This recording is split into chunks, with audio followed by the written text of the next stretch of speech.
1편, 꺼져버린 모니터, 꺼져버린 나의 세상.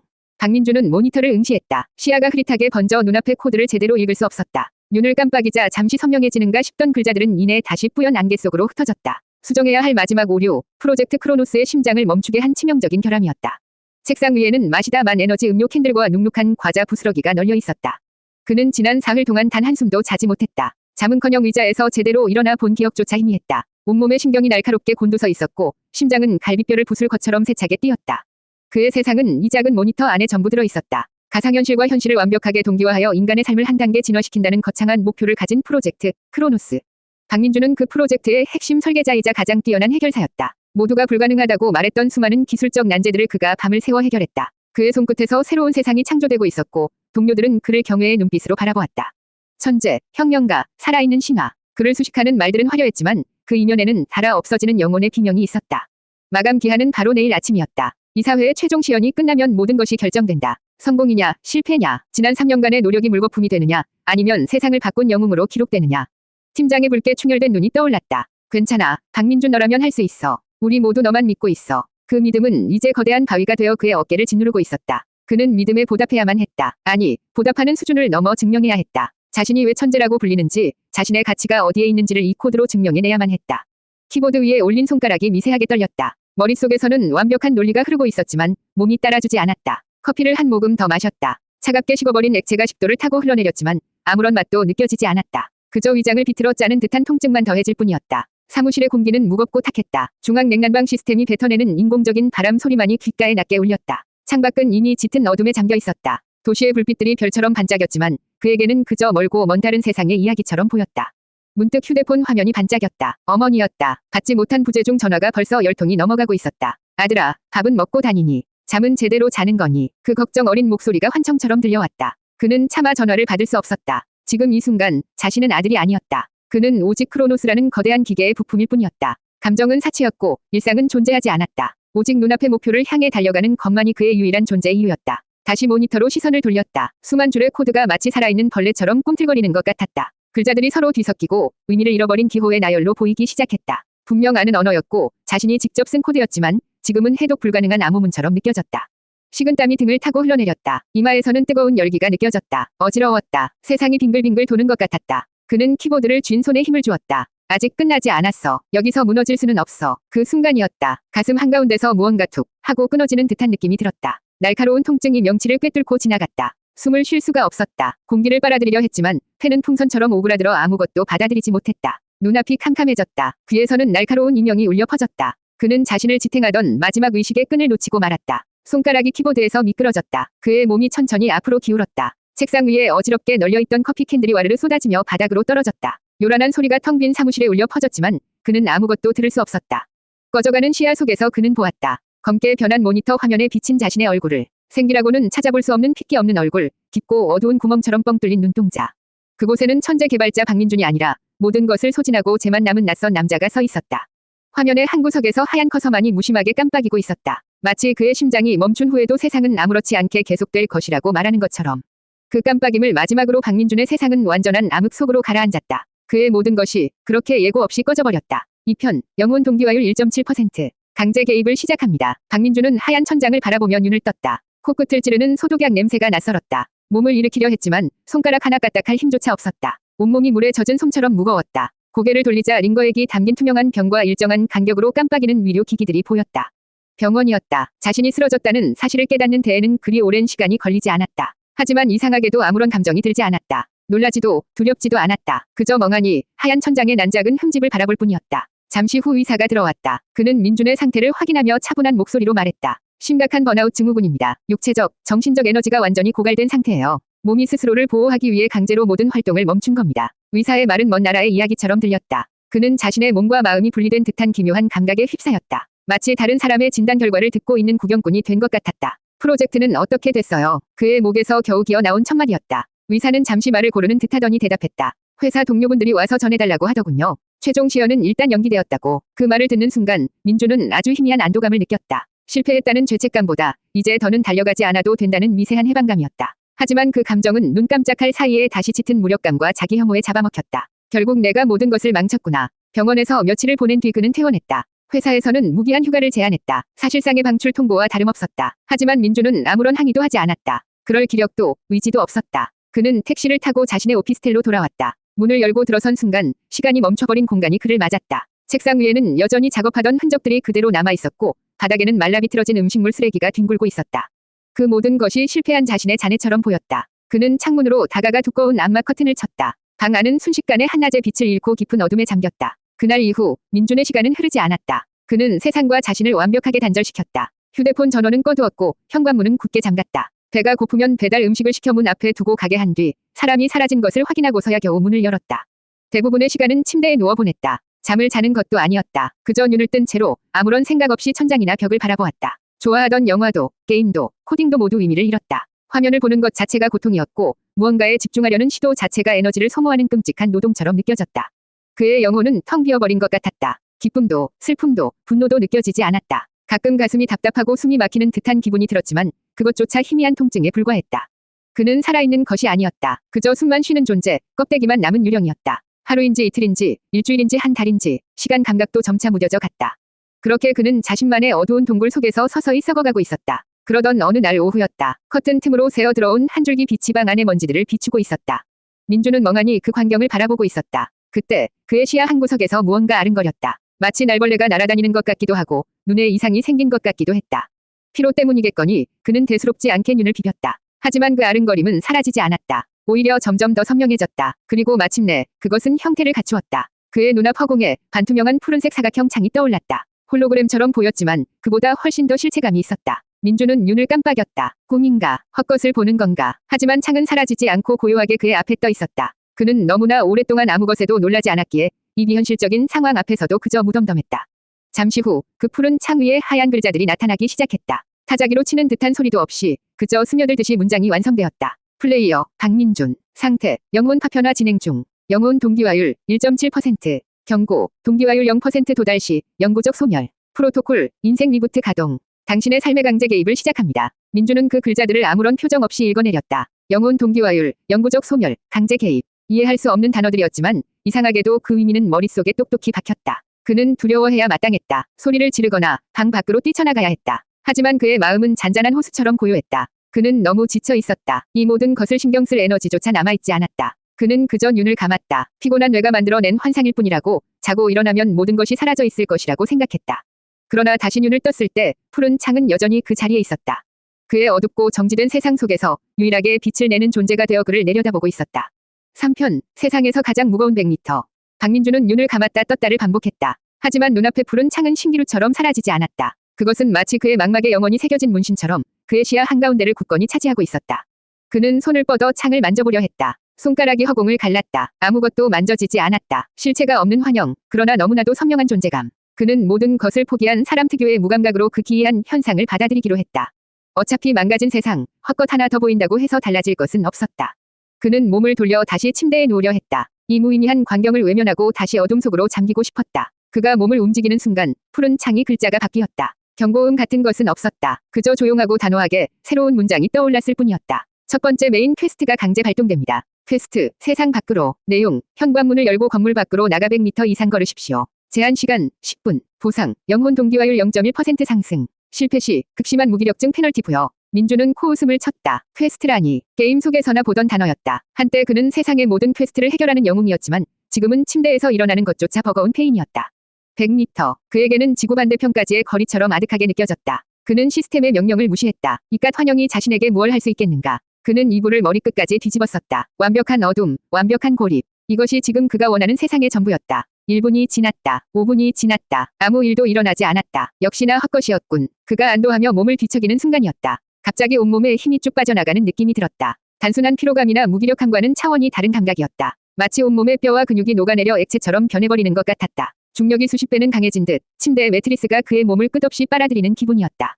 숨을 쉬는 것조차 힘겨웠다. 눈꺼풀 하나 들어 올릴 기력도 없었다. 제한 시간 5분 남았습니다. 경고, 페널티가 1단계 적용되었습니다. 글자가 눈앞에서 아른거렸다. 그는 저항하고 싶었지만 저항할 힘조차 시스템에 빼앗겨 버린 상태였다. 이것은 환상이 아니었다. 자신의 몸과 정신을 직접적으로 통제하는 거부할 수 없는 실체였다. 공포가 아주 오랜만에 그의 마음에 싹 텄다. 이대로라면 정말로 소멸해 버릴지도 모른다는 원초적인 두려움이었다. 그는 이를 악물었다. 단 한 번도 자신의 의지대로 움직여주지 않던 몸을 향해 필사적으로 명령했다. 움직여. 제발 움직여. 그는 사투를 벌였다. 침대에서 몸을 일으키는 대에만 수분이 걸렸다. 팔다리가 자신의 것이 아닌 것처럼 후들거렸다. 겨우 침대 가장자리에 걸터앉은 그는 가쁜 숨을 몰아쉬었다. 온몸이 땀으로 흠뻑 젖어 있었다. 현관문까지의 거리는 고작 몇 미터에 불과했지만 지금 그의 눈에는 까마득한 절벽처럼 보였다. 그는 기다시피 바닥을 기었다. 차가운 바닥의 감촉이 희미하게 느껴졌다. 먼지와 머리카락이 손바닥에 달라붙었지만 신경 쓸 여유가 없었다. 제한 시간 1분 남았습니다. 현관문 손잡이를 잡았을 때 그의 손은 경련을 일으키고 있었다. 몇 달 동안 열지 않았던 문은 뻑뻑한 소리를 내며 겨우 열렸다. 복도에 희미한 불빛이 눈을 찔렀다. 그는 비틀거리며 복도를 걸었다. 벽에 몸을 기댄 채 한 걸음 한 걸음 힘겹게 발을 내디뎠다. 엘리베이터 버튼을 누를 힘도 없어 계단을 선택했다. 난간을 붙잡고 위태롭게 계단을 내려가는 그의 모습은 금방이라도 쓰러질 듯 위태로웠다. 마침내 건물 밖으로 나왔다. 차가운 밤공기가 폐부 깊숙이 파고들었다. 그는 고개를 들어 하늘을 보았다. 도시의 불빛에 가려져 별 하나 보이지 않는 탁한 하늘이었다. 하지만 그에게는 그 하늘조차 너무나 눈부셨다. 그는 마지막 남은 힘을 쥐어짜 걸음을 옮겼다. 한 걸음, 두 걸음. 발바닥이 아스팔트에 닿는 감각이 생생했다. 자동차 헤드라이트 불빛이 그의 앞을 스쳐 지나갔다. 사람들의 말소리가 귓가를 스쳤다. 살아있는 세상의 소리였다. 얼마나 걸었을까. 그의 눈앞에 떠있던 푸른 창에 새로운 메시지가 나타났다. 퀘스트, 세상 밖으로, 완료. 보상, 영혼 동기화율 0.1% 상승. 현재 동기화율 1.8%, 실패 페널티가 해제됩니다. 그 메시지가 뜨는 순간 그의 몸을 짓누르던 끔찍한 무기력증이 거짓말처럼 사라졌다. 몸이 가벼워졌다. 물론 여전히 기력이 없는 상태였지만 적어도 자신의 의지대로 몸을 움직일 수는 있었다.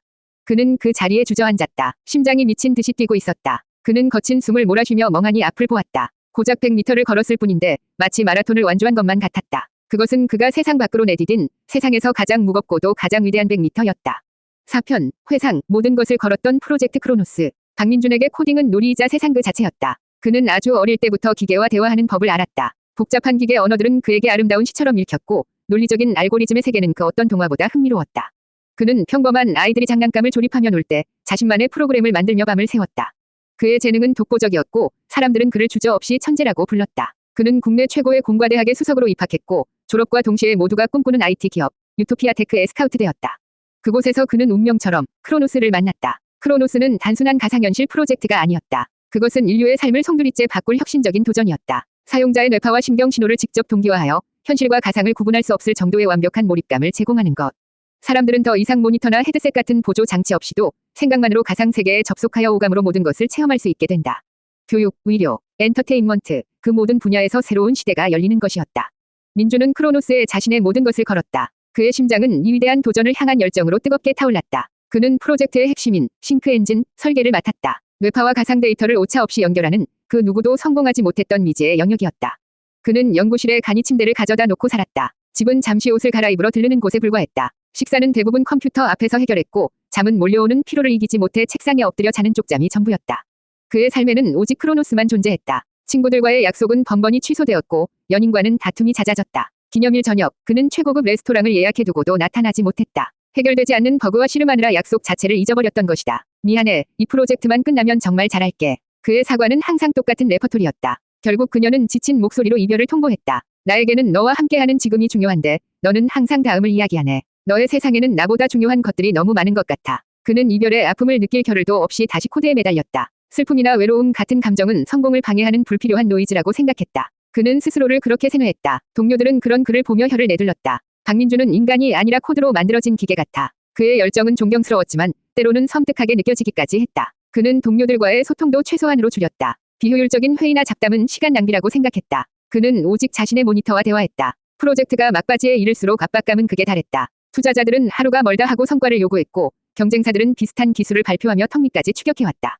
모든 부담은 자연스럽게 핵심 설계자인 민준에게 쏠렸다. 팀장은 그의 어깨를 두드리며 말했다. 민준 씨만 믿네. 우리가 역사를 만드는 거야. 그 말은 달콤한 독처럼 그의 영혼을 파고들었다. 그는 자신을 증명해야만 했다. 모두의 기대를 뛰어넘는 완벽한 결과물을 만들어내야 한다는 강박에 시달렸다. 그때부터였을 것이다. 그의 몸이 조금씩 이상 신호를 보내기 시작한 것이. 잠을 자려고 누우면 심장이 심하게 두근거려 잠들 수 없었고 밥을 먹으면 제대로 소화가 되지 않았다. 시도 때도 없이 두통이 찾아왔고 가끔은 눈앞이 아찔해지며 어지럼증을 느끼기도 했다. 그는 이 모든 증상을 대수롭지 않게 여겼다. 그저 피곤해서 그런 것이라고 프로젝트만 끝나면 괜찮아질 것이라고 스스로를 위로했다. 그는 병원에 가는 대신 책상 서랍을 각성제와 에너지 드링크, 두통약으로 채워 넣었다. 돌이켜보면 모든 것이 무너져 내릴 것이라는 경고는 이미 곳곳에 널려 있었다. 그가 가장 신뢰했던 후배가 과도한 스트레스로 회사를 그만두었을 때 그는 잠시 멈춰서서 생각했어야 했다. 어머니가 전화기 너머로 제발 쉬어가며 하라고 울먹였을 때 그는 귀를 기울였어야 했다. 그의 코드가 처음으로 그의 의도와 다르게 움직이며 수많은 오류를 뱉어냈을 때 그는 자신의 상태를 심각하게 돌아봤어야 했다.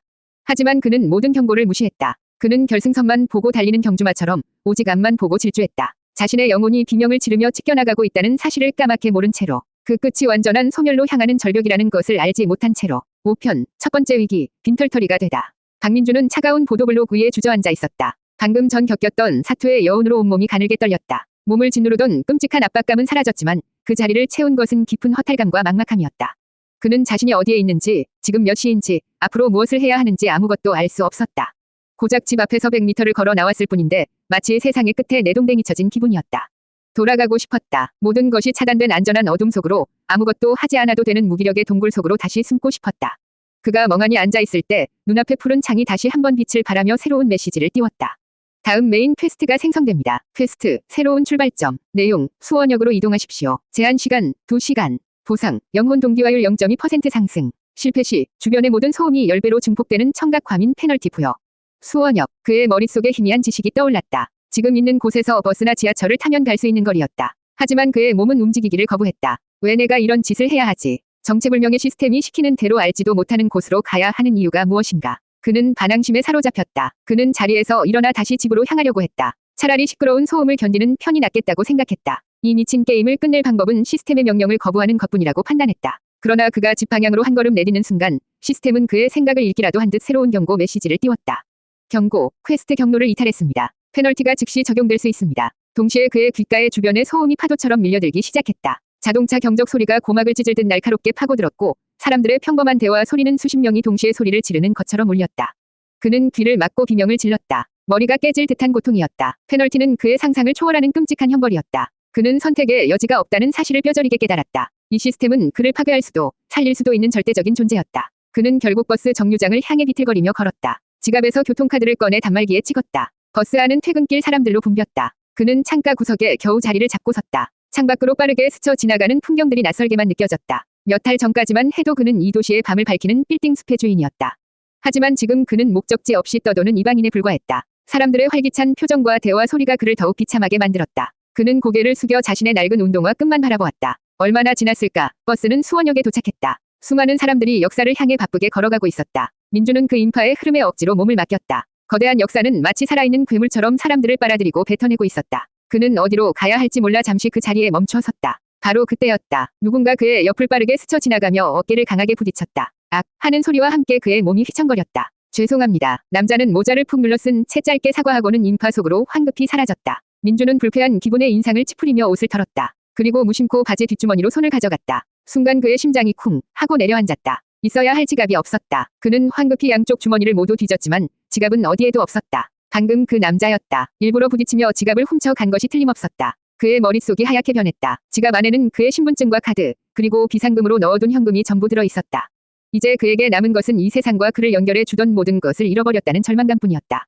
그는 허망하게 남자가 사라진 방향을 바라보았다. 수많은 사람들 속에서 범인을 찾는 것은 불가능했다. 그는 이 낯선 도시 한복판에 아무것도 가진 것 없는 미아로 내버려졌다. 퀘스트를 완료했다는 시스템의 메시지가 떠올랐지만 그는 아무런 기쁨도 느끼지 못했다. 오히려 깊은 분노와 좌절감이 치밀어 올랐다. 이것이 세상 밖의 현실이었다. 그의 방 안은 안전했지만 세상은 위험하고 적대적인 곳이었다. 시스템은 그를 치유하는 것이 아니라 더 깊은 절망의 구렁텅이로 밀어넣고 있었다. 그는 역사 앞 광장에 주저앉아 고개를 숙였다. 모든 것을 포기하고 싶었다. 그냥 이 자리에서 사라져버리고 싶었다. 그의 눈에서 뜨거운 눈물이 흘러내렸다. 몇 달 만에 처음으로 흘리는 눈물이었다. 6편, 돌발 퀘스트, 단돈 10,000원으로 하루를 버텨라. 박민주는 얼마나 오랫동안 그렇게 앉아 있었는지 모른다. 도시의 소음과 불빛이 그를 둘러싸고 있었지만 그는 자신만의 투명한 벽 안에 갇힌 것처럼 아무것도 느끼지 못했다. 절망은 끈적한 늪처럼 그의 온몸을 휘감고 있었다. 지갑을 도둑맞은 것은 단순히 돈을 잃어버린 사건이 아니었다. 그것은 세상으로부터 받은 명백한 거절의 신호였다. 너는 이곳에 속하지 않아. 돌아가. 너의 어두운 동굴 속으로. 그는 시스템을 원망했다. 굳이 자신을 이곳까지 끌고 와서 이런 꼴을 당하게 만든 보이지 않는 존재에게 욕설을 퍼붓고 싶었다. 그가 자포자기의 심정으로 멍하니 바닥을 보고 있을 때였다. 그의 눈앞에서 푸른 창이 다시 나타났다. 그는 이제 그만하라고 소리치고 싶었다. 하지만 창에 떠오른 메시지는 그의 예상과는 전혀 다른 내용이었다. 돌발 퀘스트가 발생했습니다. 퀘스트, 맨몸으로 생존하기. 내용, 남은 소지품만을 이용하여 앞으로 24시간 동안 생존하십시오. 조건, 타인에게 구걸하거나 도움을 요청할 수 없음. 보상, 영혼 동기화율 1.0% 상승, 히든 스킬, 관찰, 획득. 실패 시 모든 감각이 절반으로 감소하는 둔화 페널티 부여. 돌발 퀘스트, 정규적인 흐름을 벗어난 예기치 못한 사건이었다. 민주는 허탈한 웃음을 지었다. 남은 소지품이라니, 낡은 옷과 휴대폰, 그리고 텅 빈 주머니가 전부였다. 그는 무의식적으로 주머니에 다시 손을 넣어보았다. 그런데 손가락 끝에 바스락거리는 감촉이 느껴졌다. 조심스럽게 꺼내보니 그것은 구겨진 10,000원짜리 지폐 한 장이었다. 아마도 지갑에 넣지 않고 무심코 쑤셔 넣었던 모양이었다. 그에게 남은 전 재산, 단돈 10,000원이었다. 절망의 끝에서 발견한 작은 희망. 하지만 10,000원으로 하루를 버티는 것은 거의 불가능에 가까웠다. 특히 그에게는 더욱 그랬다. 그는 평생 돈 걱정을 해본 적이 없었다. 먹고 싶은 것이 있으면 카드를 긁었고 필요한 것이 있으면 인터넷으로 주문했다. 돈의 가치를 몸으로 느껴본 경험이 전무했다. 그는 구겨진 지폐를 든 채 막막한 심정으로 자리에서 일어났다. 실패했을 때의 페널티는 상상하고 싶지도 않았다. 그는 어떻게든 살아남아야만 했다. 그는 무작정 걷기 시작했다. 화려한 네온 사인이 번쩍이는 번화가를 지나 어둡고 좁은 골목으로 발길을 옮겼다. 그의 눈은 이전과는 다른 것들을 보기 시작했다. 음식점 메뉴판에 적힌 가격, 편의점 유리창에 붙은 할인 행사 포스터, 길거리 노점에서 파는 떡볶이와 엄개가. 세상의 모든 것들이 그에게는 숫자로 보였다. 자신이 가진 10,000원이라는 돈으로 무엇을 할 수 있는지, 무엇을 포기해야 하는지를 끊임없이 계산해야 했다.